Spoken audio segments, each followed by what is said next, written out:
ఆయన మాటలకే సూట్ ఎక్కువ. ఎట్టాంటోళ్ళైనా సరే కడిగి పడేయడం ఆయన నైజం. ఏదో అధికార పార్టీ నేత అని సంఘీభావం కోసం దీక్షకు పిలిస్తే ఏకంగా దీక్ష చేసే వాళ్ళని నిరుత్సాహం చేశాడు. ఆయనే మన అనంతపురం అందగాడో విమర్శలకి కేర్ ఆఫ్ అడ్రస్. ఎవరినైనా సరే చీల్చి చెండాడే వీరుడో దివాకరుడు. ఇవాళ దివాకరుడు మన షోలో చేసిన జింతాక్క చితా చితా ఏందో చూద్దాం రండి. ఆ దేశే, నేను తుక్కు కోసం ఉక్కు కోసం చేస్తున్న దీక్షకి వెళ్తున్నాను, రమ్మన్నావు. అక్కడే ఉన్నావా?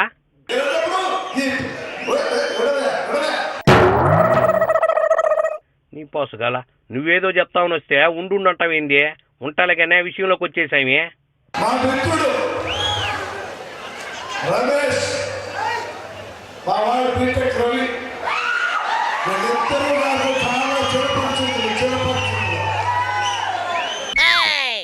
ఇదిగో జేసీ, ఆ రోజుల్లో పుట్టాను, ఈ రోజుల్లో రాజకీయం చేస్తున్నాను అన్నట్టు మాట్లాడుతున్నావుగా. నీకంటే రాజకీయంలో చిన్నవాళ్ళు దీక్ష చేస్తున్నారని అసహ్యపడుతున్నావా ఏంది?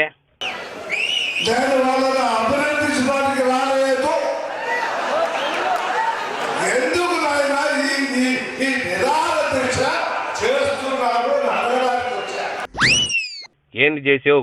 ఏదో తెలుగుదేశం పార్టీలో ఎంపీగా చేస్తున్నావు, కడప జిల్లాకి పక్కనే ఉన్నావని దీక్షకు పిలిస్తే నువ్వేందో కుర్రాళ్ళకు ఉత్సాహం నింపుతావు అనుకుంటే ఇట్లా అందరిని నిరుత్సాహపెడతావేంది?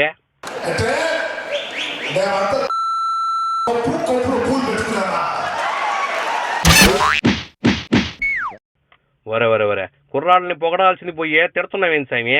సీఎం బాబునే అందరి ముందు పరువు తీసావు కదా, నీకు వీళ్ళంతా ఎంతలే?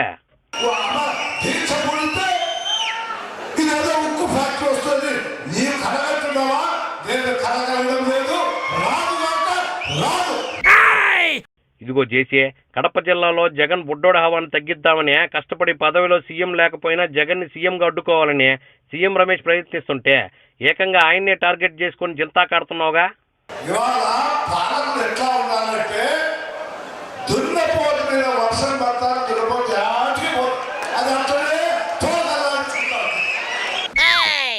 ఆహా, ఏం చెప్పావు చేసే?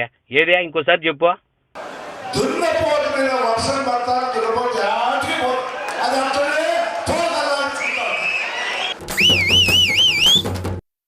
వరే కేంద్రంలో బాబు ఏదో పదవి ఇస్తానని టీడీపీలు చేరితే చివరికి ఏ పదవి రాలేదని ఫ్రస్ట్రేషన్లో ఇట్లా మాట్లాడుతున్నావా ఏం సామి?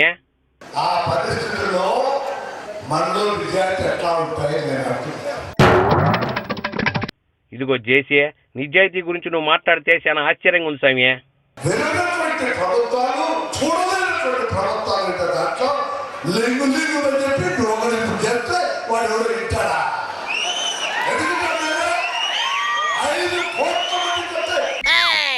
మొన్నటిదాకా కమలంతో నా ప్రయాణం సినిమా చేసి ఇప్పుడు సినిమా రిలీజ్ అయ్యేసరికి విడాకులు ఇచ్చామనే టైపులో మాట్లాడుతున్నట్టున్నావు.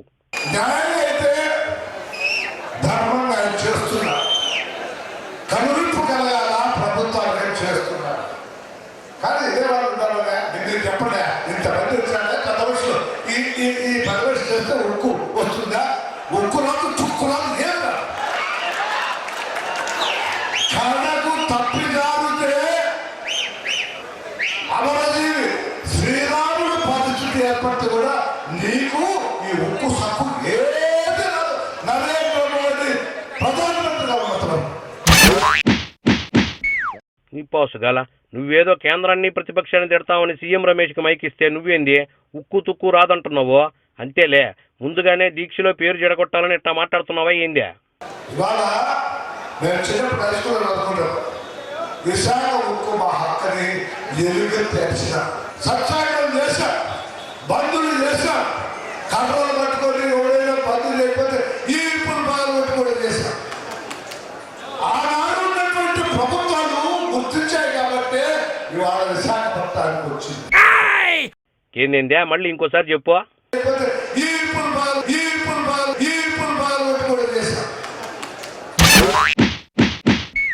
నిప్పోసగాల, నువ్వు కూడా ఆ రోజుల్లో అది చేశాను ఈ రోజుల్లో ఇది చేశానని ఏదో చెప్పాలని ట్రై చేస్తున్నావు. అంతేలే, నువ్వు స్కూల్కి వెళ్ళే టైంలో ఉద్యమంలో పాల్గొన్నావు అన్నమాట.